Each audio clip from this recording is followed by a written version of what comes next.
Well, I am so excited today because I have a very special guest for everyone who has been, I tell you, I think you've been pretty much on every channel in the last month, Alex.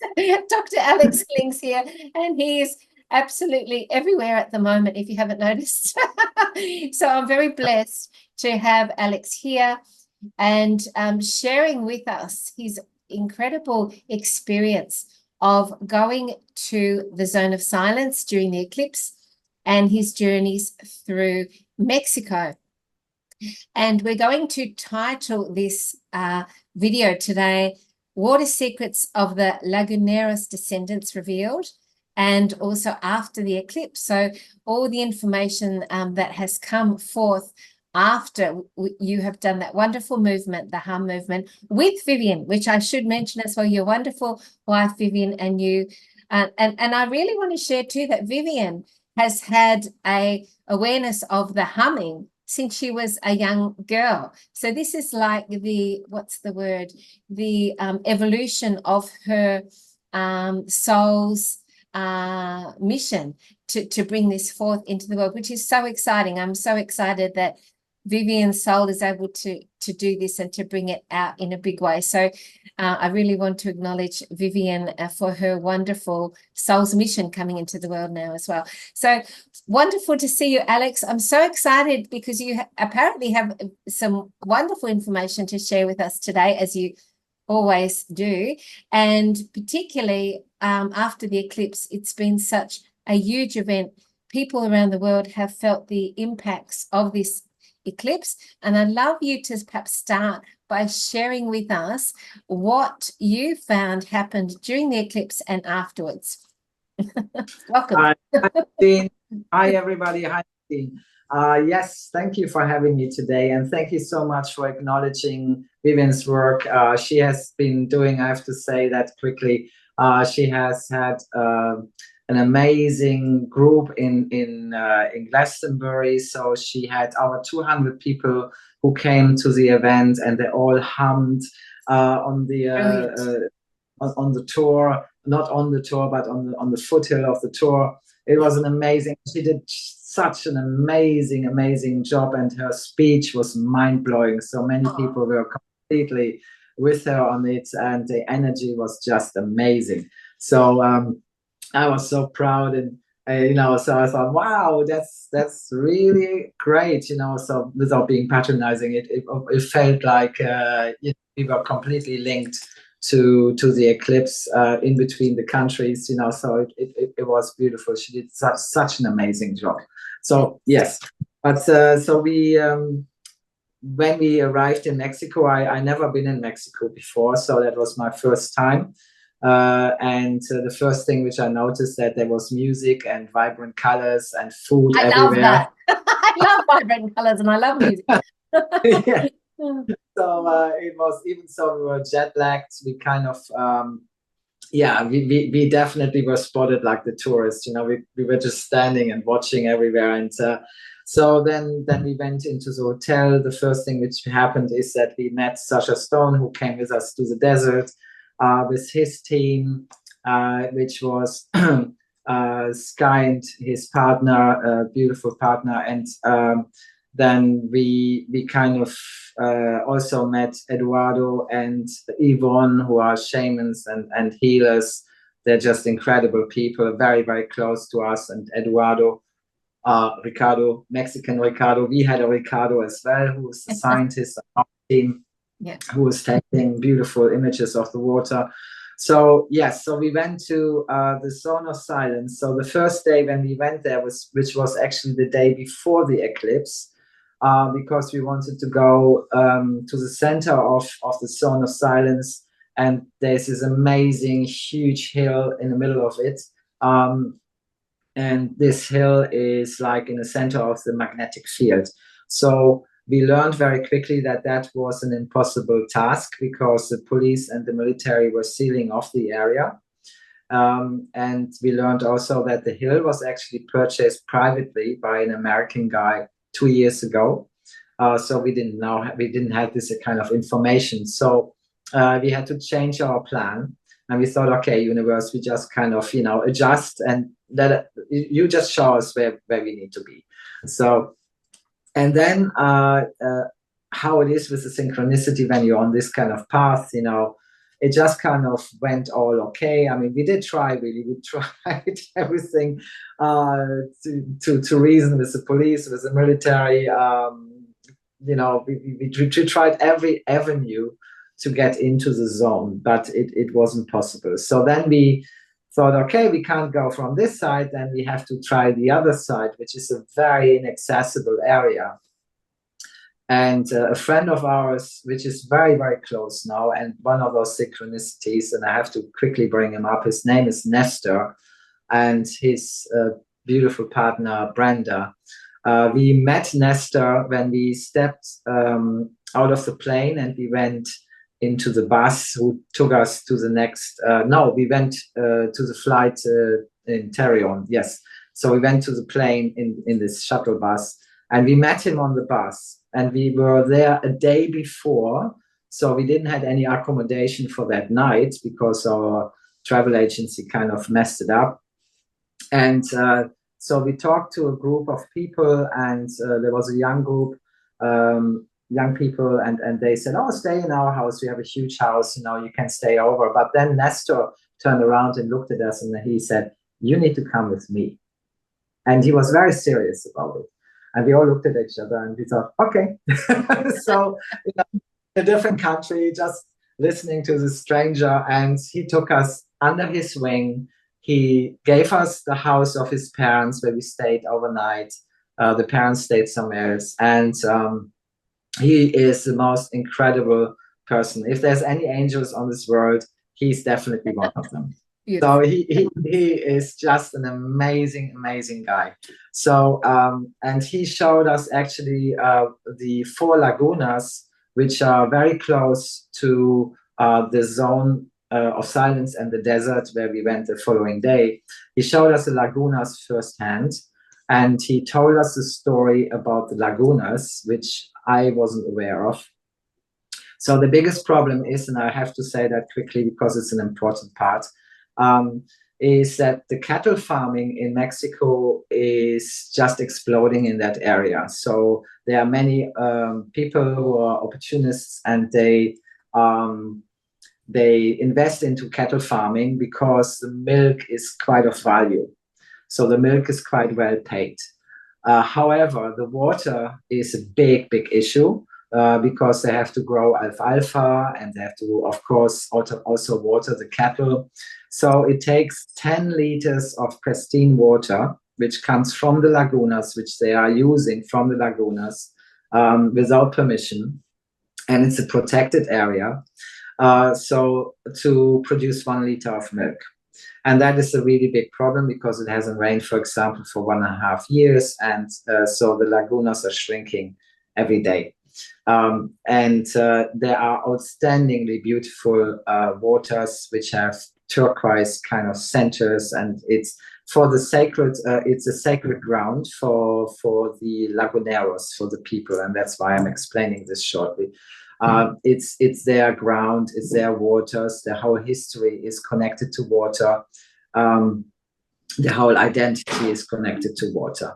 So, and this is completely under threat. So there are 2 sides here. One are the commercial farmers, and on the other side is the laguneros who are really fighting for the. Yes, where was I? Yeah. So we learned that there is a lot of conflict in the area, and that there is a lot of kind of commercial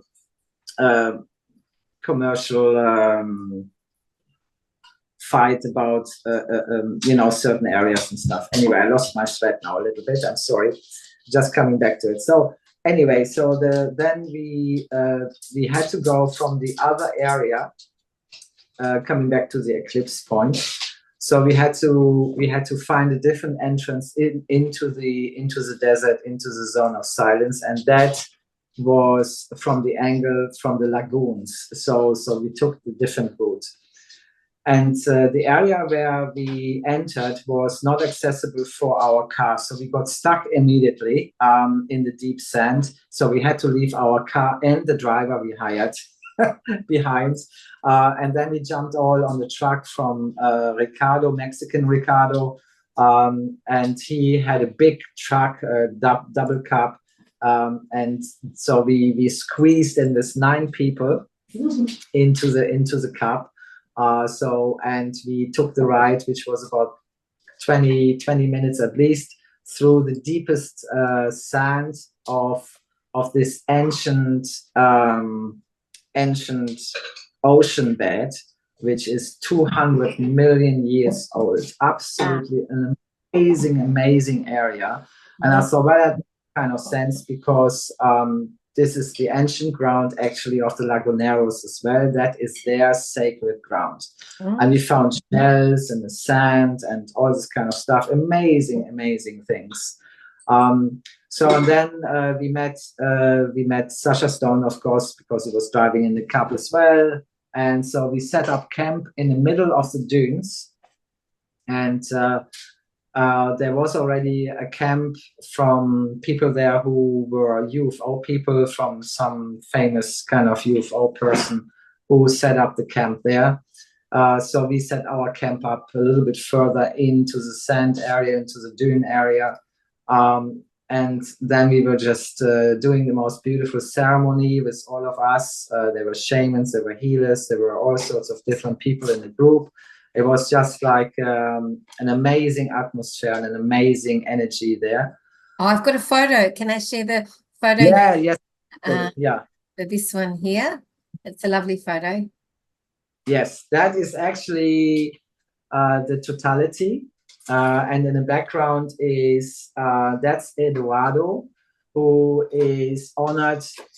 He had been honored by a tribe to wear the headgear. And he is deeply connected to the tribes, and the most amazing person. He's also in real life, he's an architect and builds the most incredible houses, which are all made from natural materials, which he invented. So he's just an all-around person connected to the earth full on. I mean, he's just amazing. So he was part of it, and that's actually exactly at the moment of the totality. You can see that the sky is like really dark. Yes. Yes. And it was actually the sun was sorry, not the sun was not very visible at that point. I should have sent you that picture too, but on the a weather map, it showed that 3 days before the eclipse, on a constant basis, there was this band of clouds exactly where the totality, the path of the totality was. It was completely clouded over. It was like someone took a pen and just kind of, sketched it in. So, and that happened 3 days before, and I talked to so many local people, and everybody, including Nestor and all the people we know, said the same thing. They said there is never, ever any clouds in the area. So that bringing my detective self out here, what was the intention of hiding this? And was it the good guys or the Alliance hiding it, or was it the dark trying to hide it? I think it was the dark side trying to hide it, for sure, because we just had, coming from a medical background, I had actually the plan to not wear any glasses, so we didn't even go through the effort to get any kind of solar eclipse glasses or anything. And I had the plan to look into the eclipse at the totality as well. And I thought, oh, it's clouded over. We probably don't even see the eclipse, because in '99 in the UK it was the same situation. That was the other eclipse I took part in. And there was just clouds. You couldn't see anything. The only thing you could see really was that it was dimming down a little bit, the light, not as dramatic as in Mexico. By far not that's the same. but it just clouded over, and you couldn't even see the sun. You couldn't even see the eclipse or anything. So, excuse me. And so we were all kind of thinking, we're not even going to see the eclipse. But what happened in that moment when we started the ceremony first, and then we started, of course, the hum. And as soon as we started the hum, something amazing happened. We all of us did it. And we started actually the hum a little bit earlier than the eclipse started, just to kind of get the energies into the right spot. And soon as we started the hum, the clouds kind of just almost evaporated into little tiny clouds, and then they just kind of completely spread out, and the eclipse, the sun just came right through the clouds, just in the moment when the moon was moving in front of it. Wow, I love that. It was just amazing. I have a theory on this too. So my theory is that, you know, when they talk about, you know, you shouldn't look at the eclipse, rah, rah, rah, it's usually the inverted truth. So you actually, if you look at it, it helps you, and it helps your pineal gland to open, and it helps you to arise in your ascension process. And therefore, you know, they're trying to mask it to stop people and humanity from raising their consciousness and evolving further. So that's my theory anyway. Yes, I think so. I think you're very right. It's just something. It felt like a different dimension was opening up in that moment. Yeah. And it was just like the most incredible sensation. I mean, not just the atmosphere. We all know when you go to an eclipse, that moment of silence when the moon shifts completely in front of the sun, and the birds. Oh, there's something which was incredible. I should have sent you that video. When the totality. Send it. I can put it in afterwards. Definitely, you need to do that, because that is really amazing. So just when the totality, we all started humming, and the clouds kind of shifted away, and the totality happened. We could hear, all of us could hear actually, that there was a eagle which was just above our heads, an eagle just flying and doing this typical kind of shout of the eagle. And then Eduardo looked at us and he said, "It's the eagle meeting what's the bird called? I forgot now. Condor? Sorry, yes, the condors. Yes. They're the most amazing birds, the condors. Unbelievable birds. And there's this whole thing about, and we heard this so many times, and so he explained afterwards, you know, the spiritual kind of meaning of it. And he said, that's the eagle, you know, so, and with the eclipse, it's the eagle meeting the condor, you know, so, and it was really, really loud, and everybody could hear it. And I thought maybe it's not on the recording, but it was. Fantastic. So, right. You can hear that recording as well, which is amazing, just mind-blowing.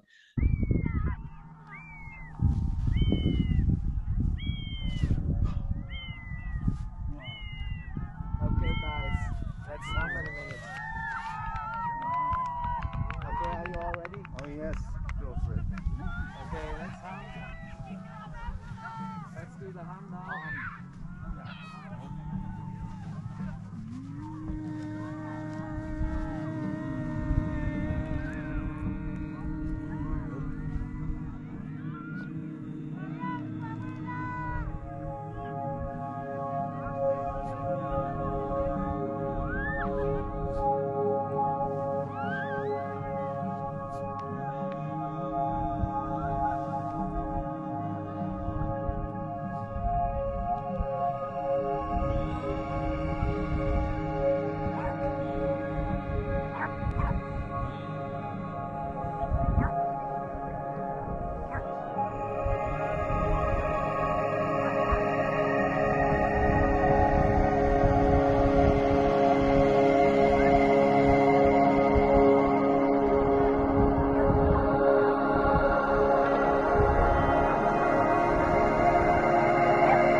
So then we all decided, well, not all of us, one took like a sunglasses, ordinary sunglasses. Some didn't look in, but three of us decided we're just gonna look inside the center, right? What can happen? And we did. And something quite extraordinary happened in the moment when I looked. I can only speak for myself because I could see very visibly how the sun went through the sky. The moon was in front of it.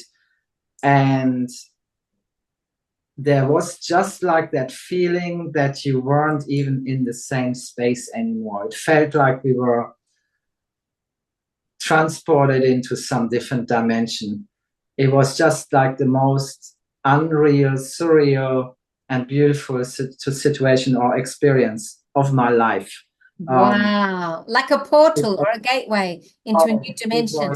So many people reported that, didn't they? The raising in the frequency, the different feelings that came through. My cells started shaking in my body, like recalibrating. I could feel my body shaking with the energies of the eclipse. And so many people, I will mention too, so many people contacted me, and individually and also in groups, they were humming in so many places. And I shared a video on it earlier if anyone wants to look. It's a previous video I shared, but so many people doing that humming would have really assisted, I think, that process, because it's raising the frequency. Oh yeah, we had, I mean, unofficially, probably more, but officially we had 3 million people who joined the hum. Wow. So that's a huge number. Actually, my 95-year-old mum, she was even humming, and I couldn't believe she was even humming, because she doesn't usually do these things, and she hummed too, so bless her. Amazing. You know, that is such a joy to hear that so many people joined in, and we had so many people who said they were not all in a totality, of course. Many of them were in different countries in Europe and in the UK, of course, as well. And other countries, and Australia, Australia, New Zealand, you know, so it was just amazing. Many people, of course, including us, you know, in the States, in America, and Mexico, like we were. But all of them said very similar things. Even so, they couldn't see the eclipse. It was cloudy. That's what Vivian also said. They were at the tour. It was cloudy. It was a terrible day. It was raining. It was just, you know, every kind of bad weather scenario just happened. And then as soon as they all started humming, the clouds opened up, the sun came through. And we heard that so many times from thousands of people who were dotted around, you know, everywhere and doing their thing. My partner and I, we got up at 4 a.m, actually a bit before in the morning, and we went for, I think it was nearly like half an hour of humming, just because it started at 4:17, the actual eclipse, and we went for 10 minutes. And so we were there half asleep, but we were there doing it as well with our little dog.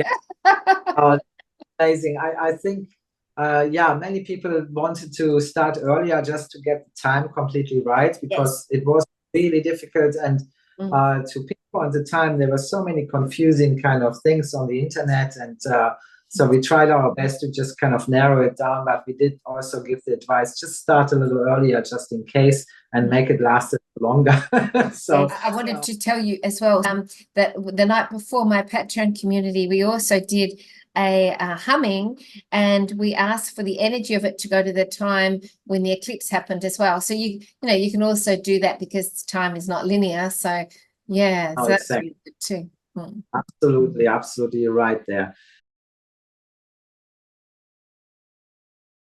And it was just an amazing experience, and we didn't have any. I'm not suggesting that people should look in the totality. It's totally up to them to do that.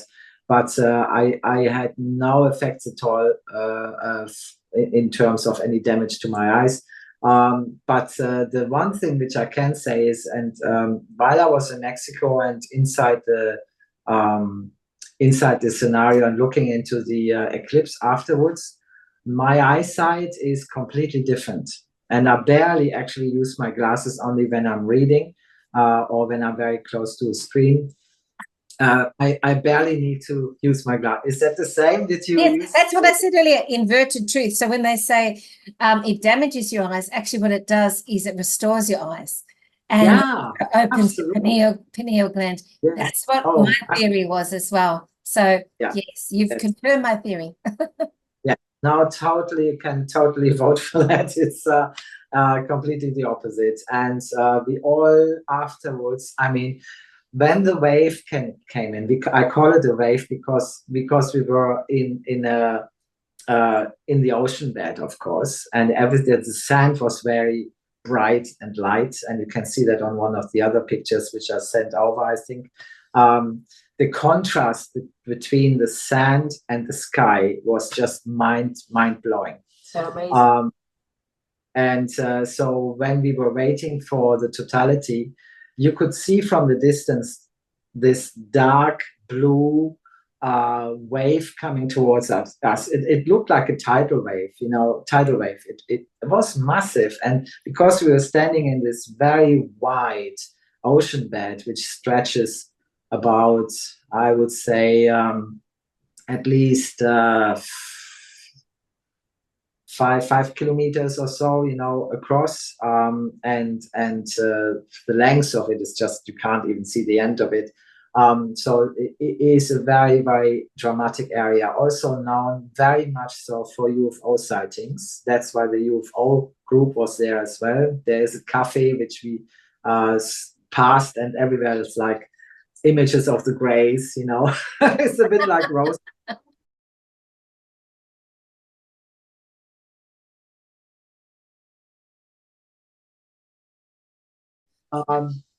And so everybody knows that you always spot something in the area.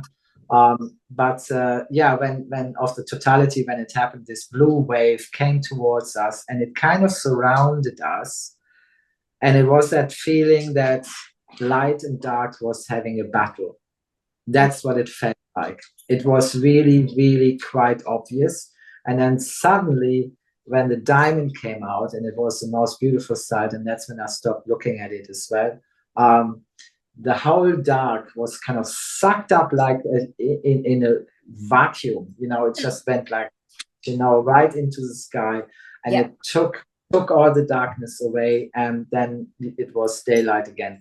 It was just mind-blowing. It was amazing. There was a lady who said exactly what you just said. She's a clairvoyant psychic and she has a channel. And she said that she could see at the time of eclipse that all this dark energy left the planet, and she saw spirits that had been earthbound also went upwards to the light. So there was a lot of spirits that had been stuck that moved. And she said she just saw so much of the old energy just leaving the earth, and she physically could see the forms leaving as well as the energy. And she said also some energy went into the earth and was transmuted as well into Mother Earth.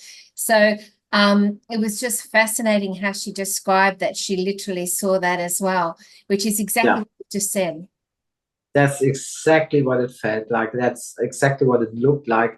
And all people who were there and spiritually completely involved in the whole process, through the ceremonies we did, through the humming, we all said the same. It was just so obvious, and it was the most incredible sight as well. It was just like completely taken away and taken across the mountains, and it disappeared.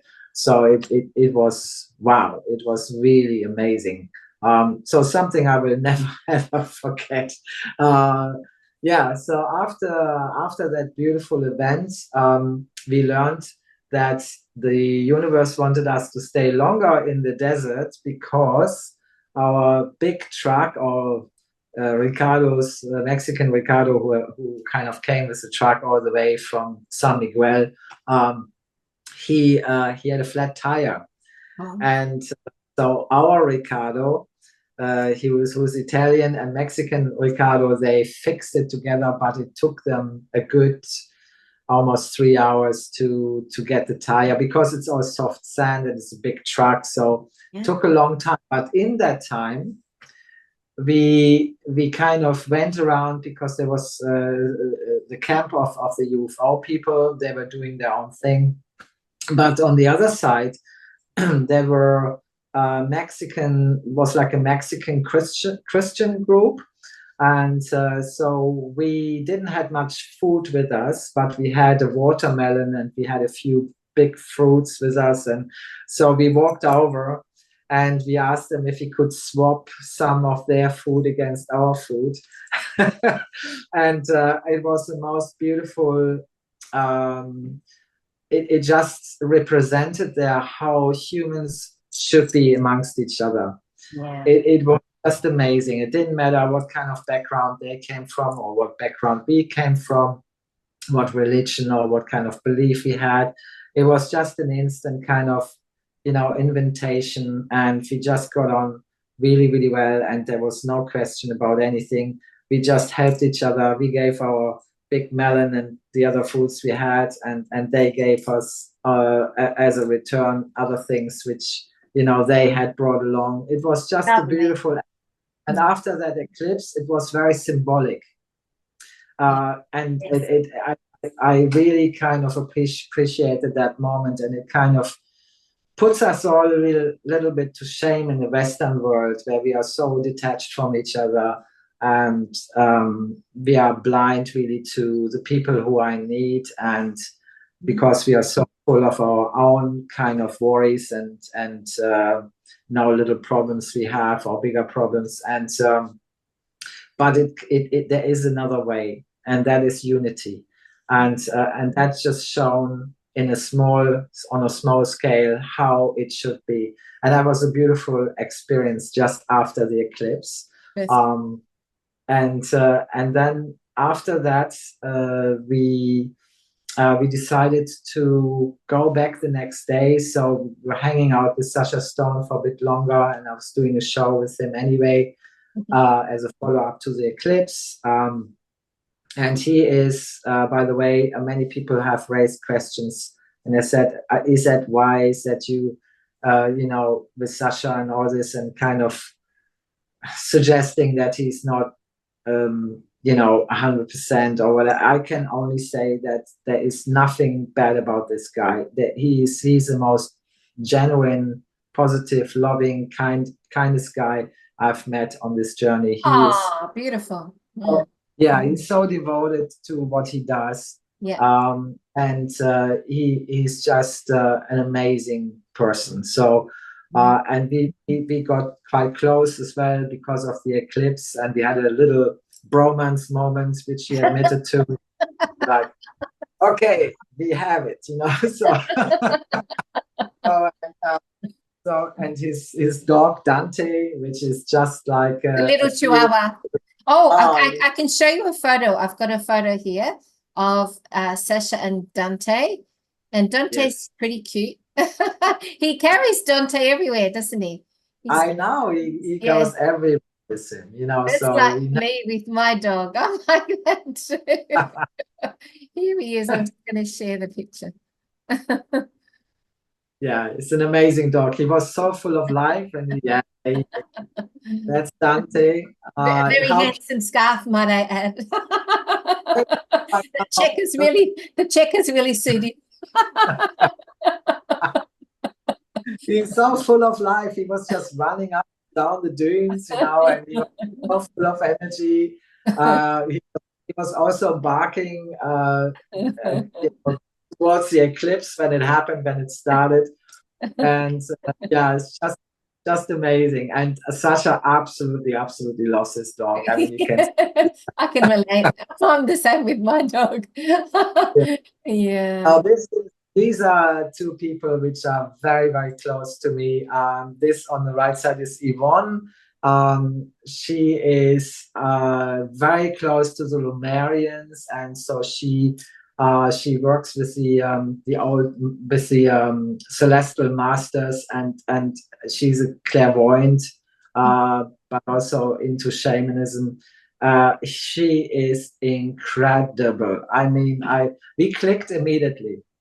We saw each other, and even before I came, she told me the story, and she said, they told me that you would come, and they told me that you have to come to our house, and you're going to stay, and we're going to work together very, very closely. And I thought, where's this coming from? So, and Eduardo on the left is her partner or her husband.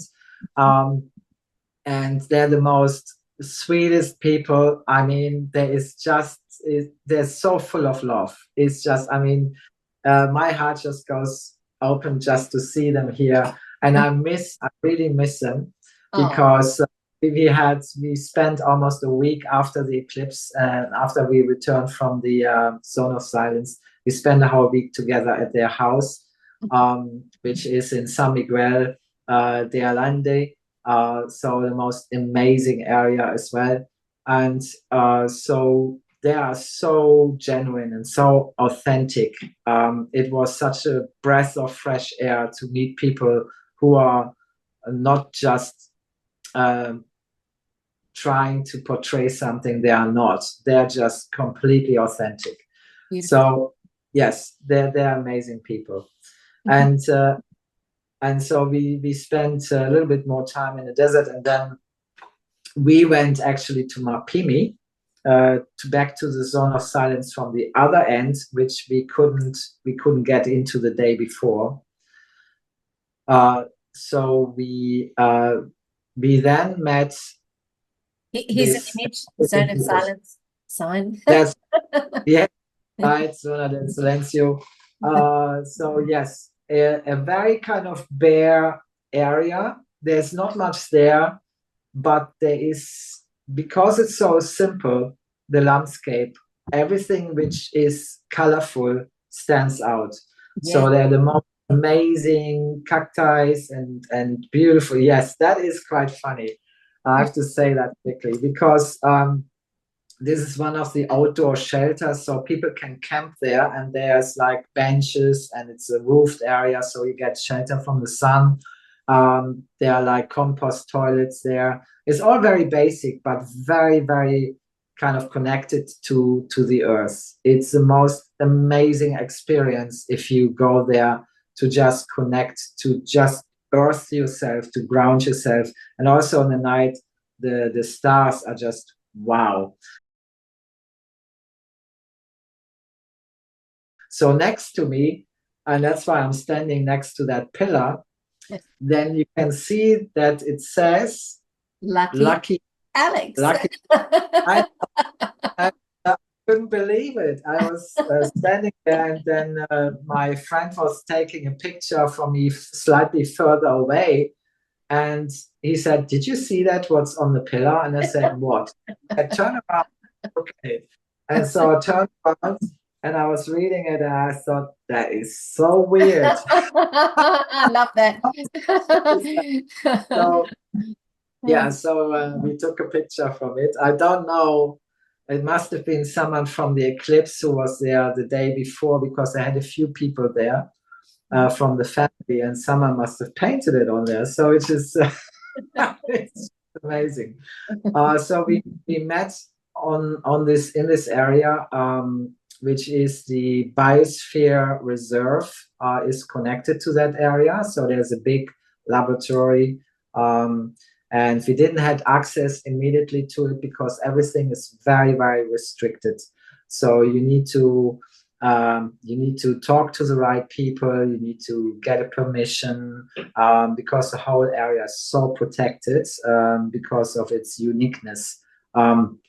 And of course, also the indigenous people who live there are also, they don't want to be invaded by huge amounts of tourists. So they're all very private. They live in their shelters, which are very simple housings, except there's one house, which is an old farmhouse, which is over 350 years old. And that's where the main family lives in. But everything they do, they live a lot off the land. They harvest all the herbs from the land. It's like a lifestyle which hasn't changed for thousands of years. There's a picture here of at one of the homestead house things here. Yeah, probably that's it. Yes. Very basic. That's actually the house we stayed in. So it looks very, very basic, but from the inside it was really cute. We had only one bedroom and a shower and a toilet in there.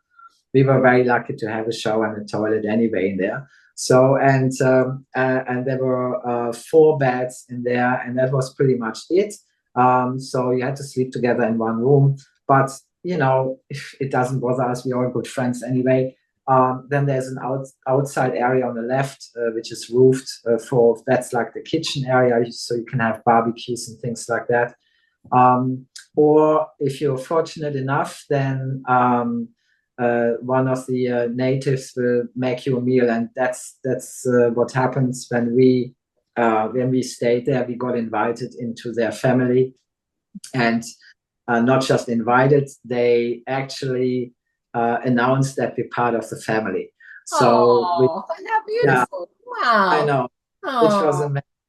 So and we had a lot of talks. There's one picture from oh God, I forgot their name now. This is really bad.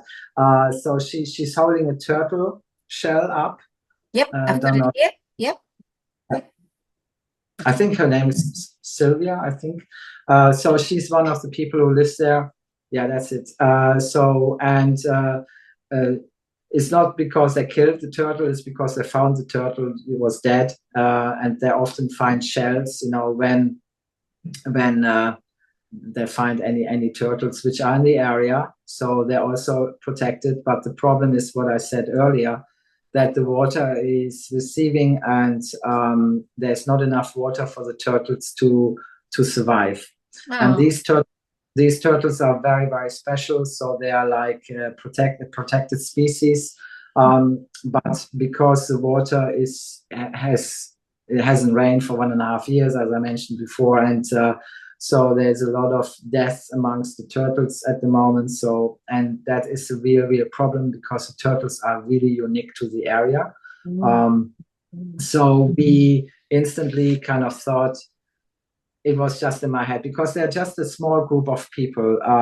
They have a few horses there. They have a bit of livestock to support themselves. But they're not rich people, so they're just trying to get a few tourists here and there into the area to support them a little bit. But it's by far not enough to support the fight against the farmers or anything like that, you know. So even the well, I don't know. You have the picture from the well there. Yes. The well is very basic, so. It's just a hole in the ground, and they have like. Oh, I think you've got a video. Is that the one? That's the one. Yes, yeah. It's a little video. Okay. Shall I just pop it on now? Sure. Okay.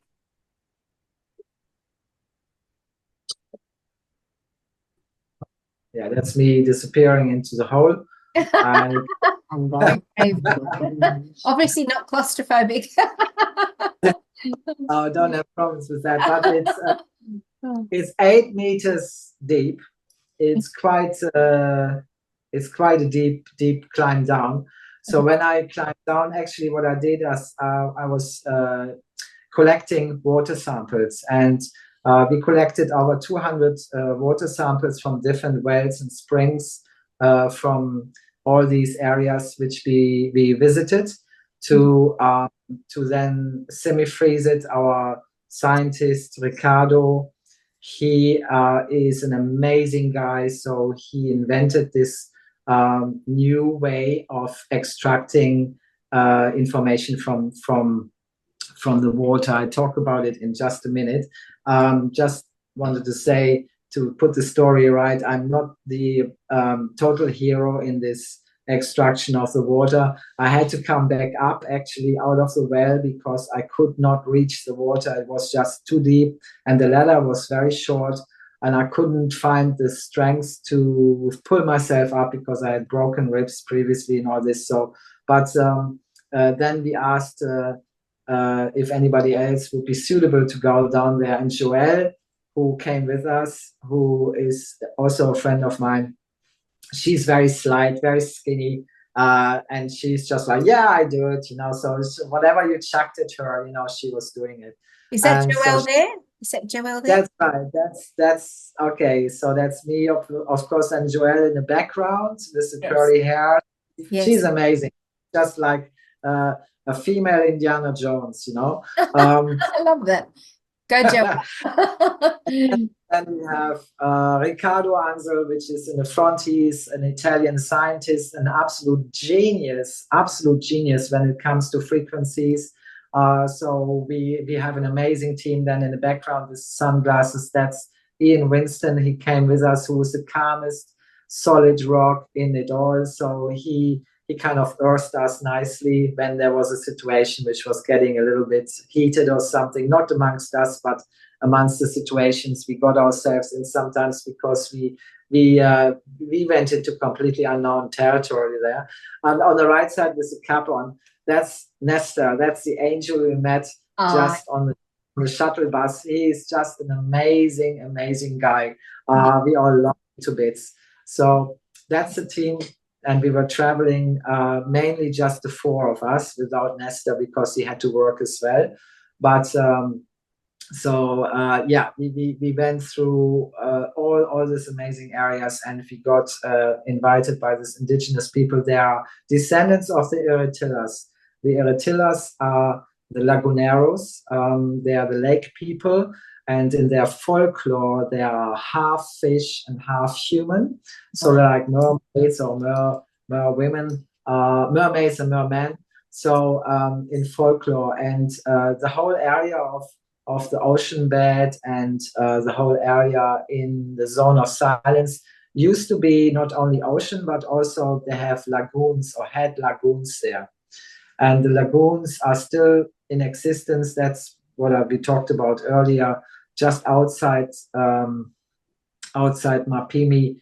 On the other side, there are 4 lagoons in existence, which are absolutely mind-blowingly beautiful. And it is about that we decided to talk to these descendants, and we made a plan. We need to come back for research, so we have now permission officially since yesterday to go back and use the laboratory. So we can stay in the lab for 3 to 4 days, which is very close to that particular hill, which is not allowed for anybody to go there because it's privately owned. However, we are very close to it, so we can take there is a water hole, and there are certain elements of water still in existence. So we're going to take some water samples. We're going to take some measurements of the frequencies in the areas and all these kind of things. That's the purest water I ever drunk in my life. It comes from So that's from on the reservation there, which is just coming from an old kind of tap out of the ground, and the water is absolutely amazing. It's almost like water plasma. It's sweet and slightly sweetish in taste. It's thicker than normal ordinary water. They don't even filter it. They don't have any of that. It's just purely out of the ground. Done. Yes. Yes, and it's outstanding.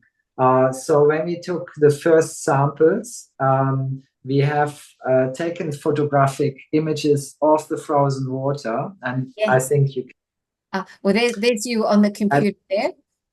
That's it. So that's us analyzing, and we show it actually to one of the elders in the village, because we don't want them to be superstitious about what we're doing. So we had to be very open to our research, and they absolutely loved it in such a way that they asked us to send them images, and so that they can show it to some of the officials to maybe argue with them that the water is really important.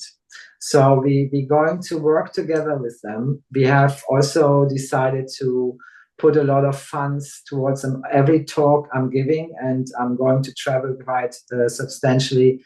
I have a talk actually 3rd and 5th of July with Sasha Stone together in the UK, in Darlington Hall, which is in Devon, and one talk is in Glastonbury Town Hall. And all the ticket sales from my end, whatever I'm making in this talk or any future talk, will go solely, and I will not take a penny of it, goes towards these people to support them in the fight against the farming community, or in protection of their, not just their water, but also their land, and to maintain the turtles. Absolutely, the turtles, that's a big part of it. So because if you don't do anything now, it will be too late. In 5 years, the lagoons will not exist anymore. The turtles will be gone. So, and it would have a huge impact on their life as well, in terms of their belief system and their identity. Yeah. So, and that is like the end of the world, literally, for them. So we decided to do that. And also part of the Aquan sales from the products we selling will also go towards that. So I'm so we're really serious about it, and we're going to return. Also, we inviting some of our clients. It will be not kind of advertised as some holiday, because it isn't. It is really about learning about their lifestyle. So there's a bit of a hands-on holiday. It's not a holiday, it's like an experience where people get invited to be part of the family. Is it like a research experience type thing? Exactly. That's exactly what it is. Yeah. So people will learn about their life, their daily life. They will also be invited to go out and learn about the herbs they're using for medicine. I mean, this woman has created this amazing cream, and I had a bit of swollen legs from the flight and the heat and all that. So, and she just gave me this pot, and she said, use that. So, and I put it on my legs, and just within like an hour, the swelling was gone. And I said, what is that? And it's all from local, from the plants, right, which are around them, so for generations and generations and generations, this knowledge has been passed on. And so they're doing this just as that's just their life, everyday life, right? So that's a knowledge which has been gifted to them from their ancestors. That's one of the lagunas, the lagoons, which are, you can see, it wasn't really, that was one of the days when above us the clouds were hovering around, which are usually not there. Just 3 days before, 2 days, no, that was a day before the eclipse, sorry. And you can see how clouded it is. The water looks so pure.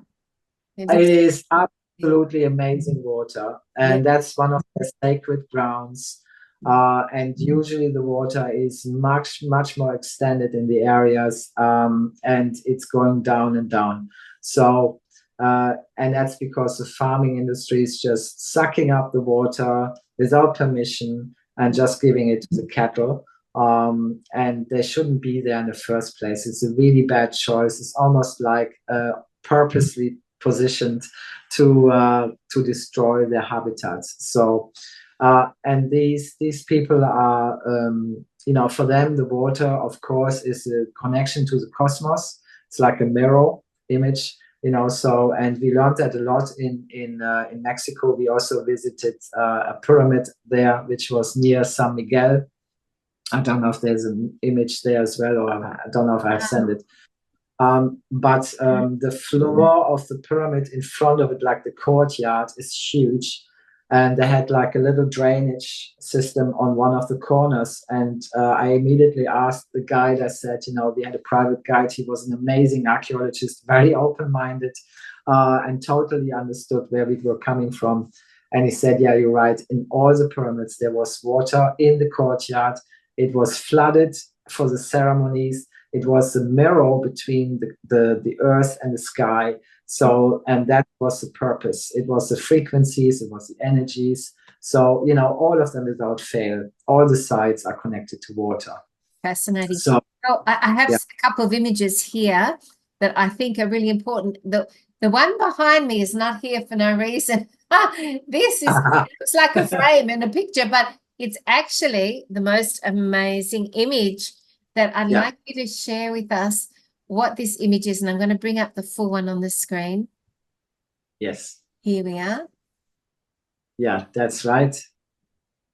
So this image is taken from one of the lagoons, and the most amazing part is that you can see all the crystal formation. It's difficult to see because it's a bit further away, but we are usually zooming it up, and then we go into every single detail.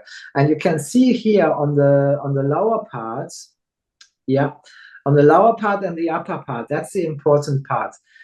You see, it looks like the lagoon which I just showed you. Yep. Can you see that? Yeah. And it's so beautiful, so beautiful. Yes, and it reflects in the sky as well. Can you see how the two are kind of reflecting each other? Yeah. So the bottom part and the top part is almost like a bit like a mirror image. And that's what I was talking about. So the water is explaining basically that the lagoons are the mirror image of the earth and the sky. And in between, you get this amazing kind of crystal formations and underground. And that's what we've been told as well from the indigenous people, that underground there is this whole formation of huge crystal caves, and the whole area is now picked up. I asked if it was okay to pick one of the stones up. You can also have it here, or no, don't. Yeah, just have a tiny bit here, which is like a little crystal rock, and so. Show it again, Alex. Yes. It's just like a tiny bit of a crystal, but the whole area underneath the sand. So they say in the what's it called? The water tables are completely. There are a lot of caves which have a lot of crystals in them. So the crystals and the water, because crystals are nothing else than solid water. Yes. So exactly. So and the energy between all of this is just phenomenal. And so that's why you have on the image you just shown in the middle, like all this kind of crystal formation. So in between the two. It's just like, it's just like amazing. So every single image we've taken from 200 images is telling a story. So what we're going to do is we're going to, yes, that is quite interesting because that was taken in the night when the sun went down, and that's why it's reflecting that as well. And that's coming from the sand. So we actually put a little bit of water on one of the sacred sites, and I think there's an image of that site, which we photographed as well. That's like a circle. Yes. That's the one. Bring it up. Yeah. Yes, that's done by the indigenous people. So that's their meditation spot, and where they hold all this kind of beautiful energetic works they're doing with the ground, with the earth and the sky. So, and we put inside, there's a little kind of a tree stump, and where people sit and meditate. So put a little bit of water into a petri dish, and I think there's one image which shows that as well. Yeah, yes. It's just more to the left. Yeah. So we put a little bit of water into the petri dish, and what we did, we didn't freeze that. What we did is we took some of the well water, which we extracted from the well there, and then put it in the petri dish. And then we waited until the water was evaporated. And that's a kind of a technique which was invented by Professor or Dr. Kröpling, a German guy, who did it that way. He wasn't freezing it, he waited until it was evaporated. And then the tiny crystals which would form in the petri dish would give you the same kind of result. So that darker image which you just shown before was that kind of specific technique which we used. And it shows actually the roots, because there is this specific plant in the desert, and we asked the elders if he would know what plant it is, and he said, "Oh yeah, I know which plant it is. It's a bush, you know, which is very common there, and the roots are exactly like that." So the plant kind of reflected the roots, because the roots are all over the whole sand area. So again, it's just kind of, you know, showing us what's there. So it's just been the most amazing experience with these kind of images. It was a real communication.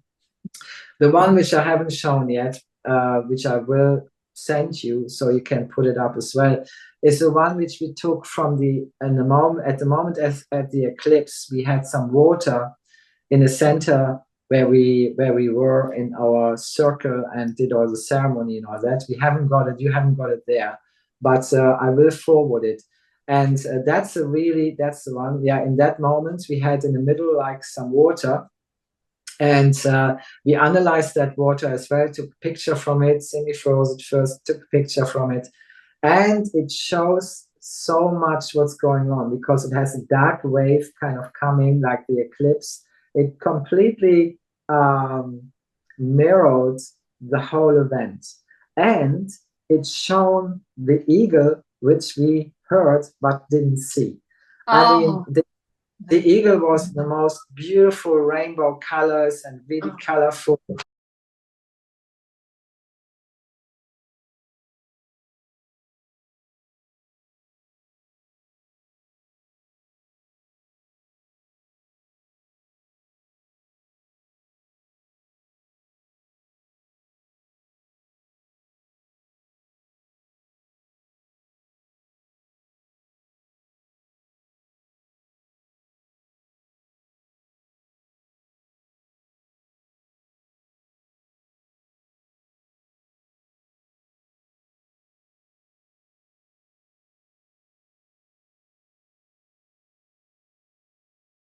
I mean, it's just like, wow, it's mind blowing. So there is definitely water is conscious, has consciousness, and water is living for sure. And it is intelligence, because we had the most amazing results in that way, where we spoke with the water and took it from the most amazing places. And we always ask for permission, of course, not just from the water, but also from the indigenous people. And they were completely blown away. They were in awe of it. And they said, that's amazing. And, you know, you can see, because for them, it's natural to communicate with water. So, you know, just completely, they know so much about the water. We put ourselves into shame there. Yeah, so we had the most amazing conversations and exchanging knowledge. It was difficult, because the language they talk is Spanish, but they have like inflection. Yes, which made it really hard for us to understand them. You know, so because they're there for such a long time, 2,000 years in that reservation is a huge amount of time. 7 families, seven generations just from one family, which we talked to, and yeah, just the most mind-blowing experience all around. So we definitely dedicating a lot of time going back and forward.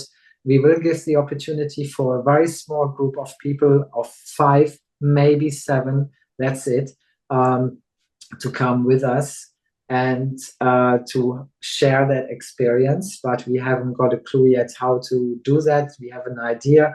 There's accommodation. There will be food provided.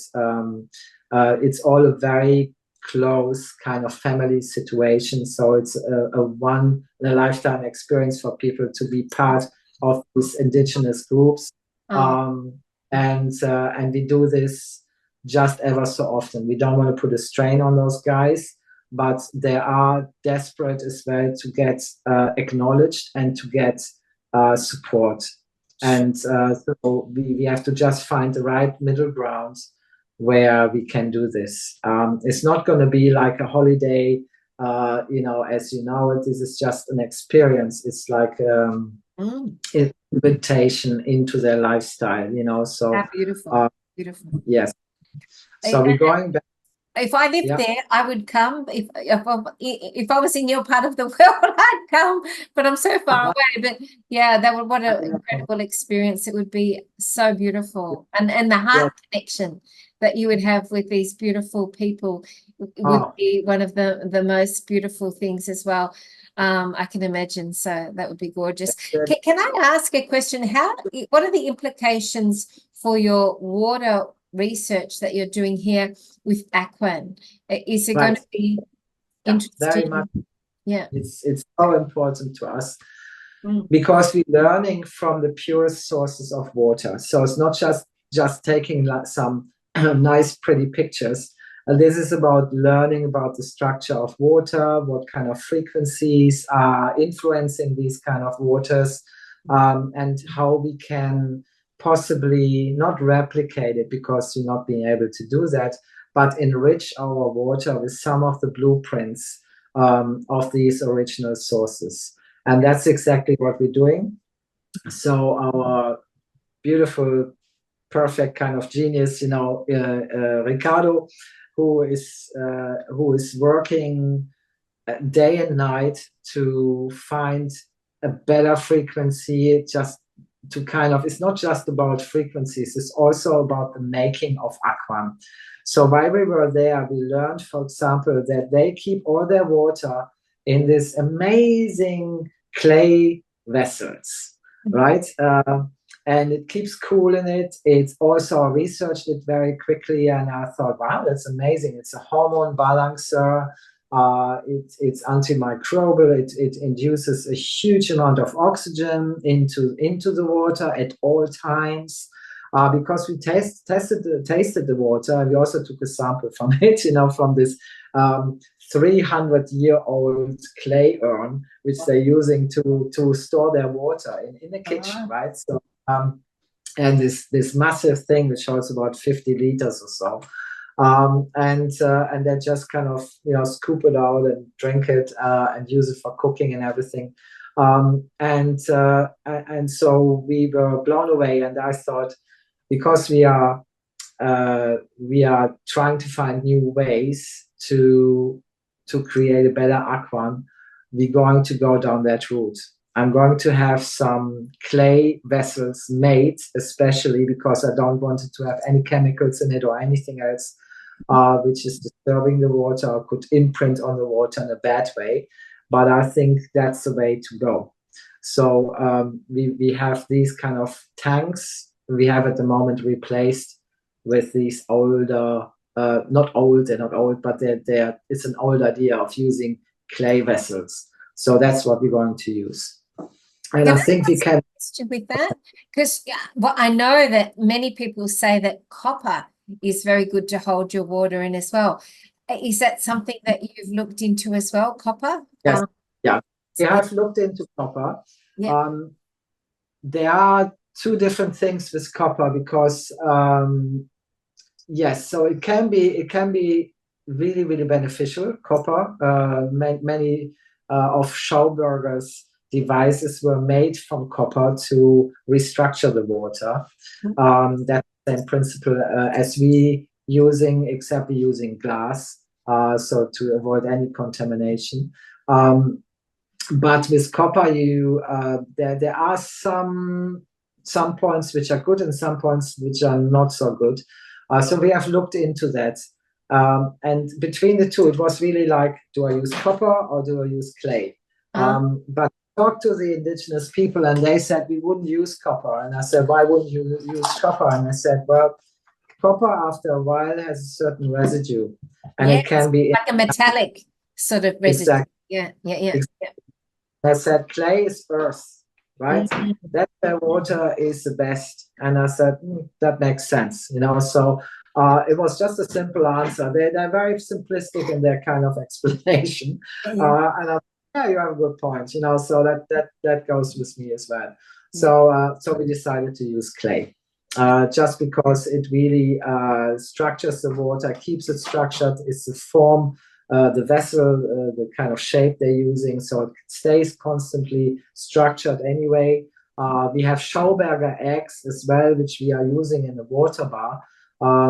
So to pour the drinks out for the people to come and have a drink, which is open in three weeks, hopefully.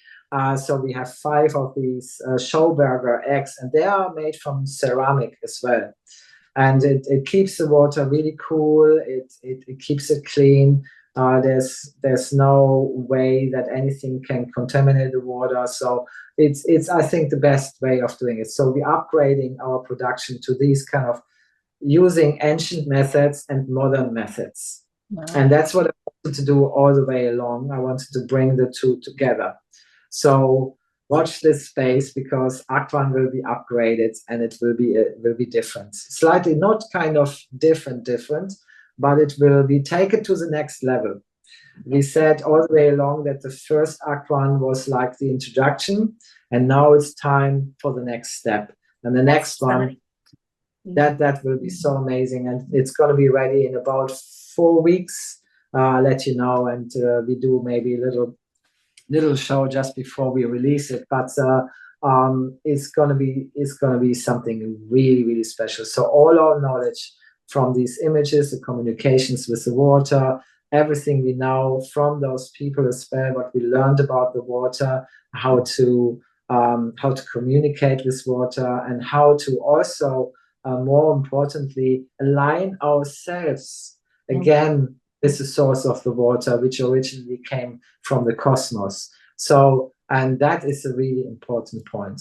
Absolutely. And that's where we go as humans, so we need to find that point. And I think the eclipse was definitely the first step to it. That's so exciting. If anyone is watching, I'm sure that they're going to feel the anticipation and the positivity of all the things that you've been talking about today. I know that when you're on Pamela Gregory's show and Richard Forbes' show, Aquan's just gone ballistic. It's totally taken off at an even next level.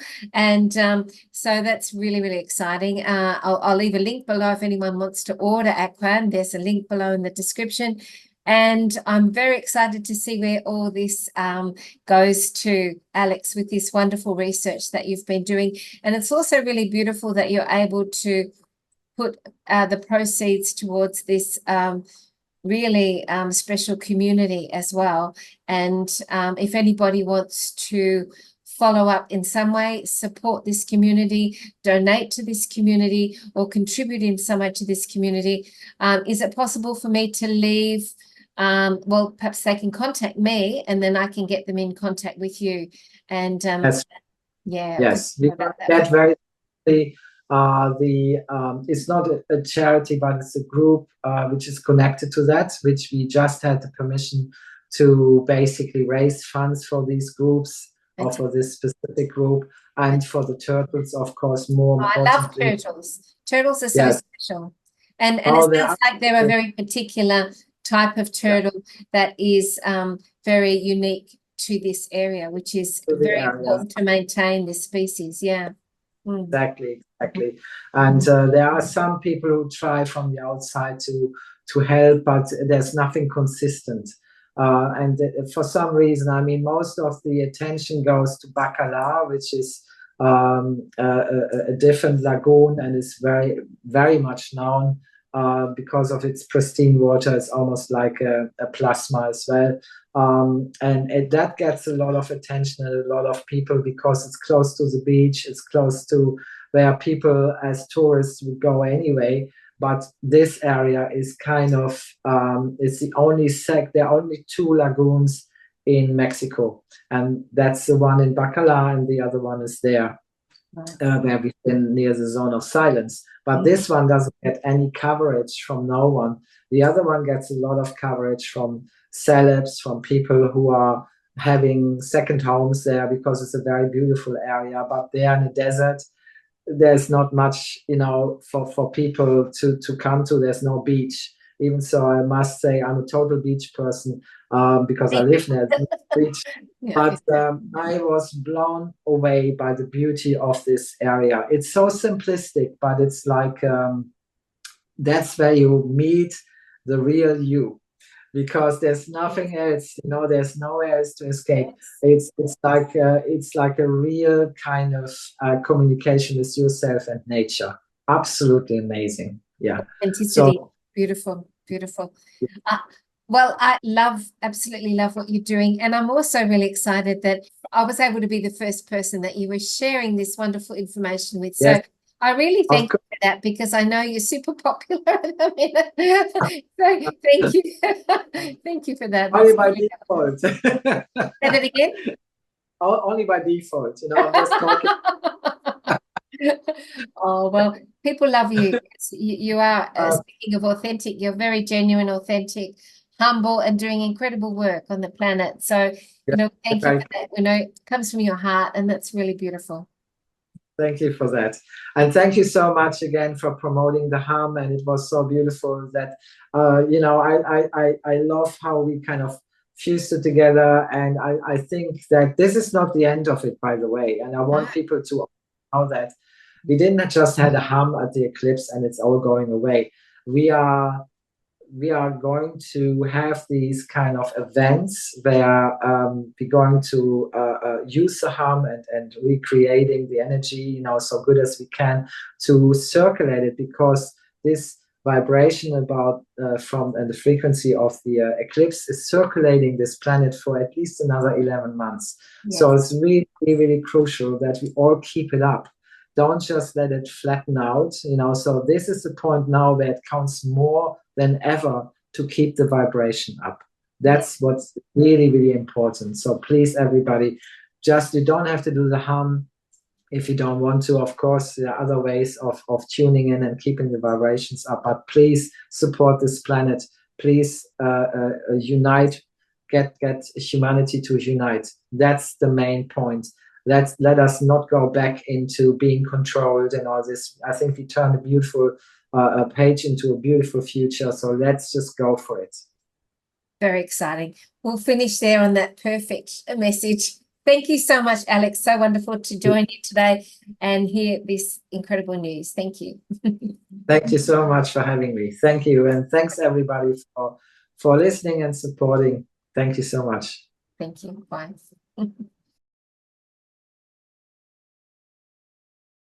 People want to donate something, and then we take it from. Thank you so much for support. That is really close to my heart, and it's so exciting. I can't wait to go back and tell the good news that we have so much support, you know, coming from other people already, which I heard are going to support it too. So it's just beautiful. So thank you for that. Oh, you're so welcome. You're so welcome.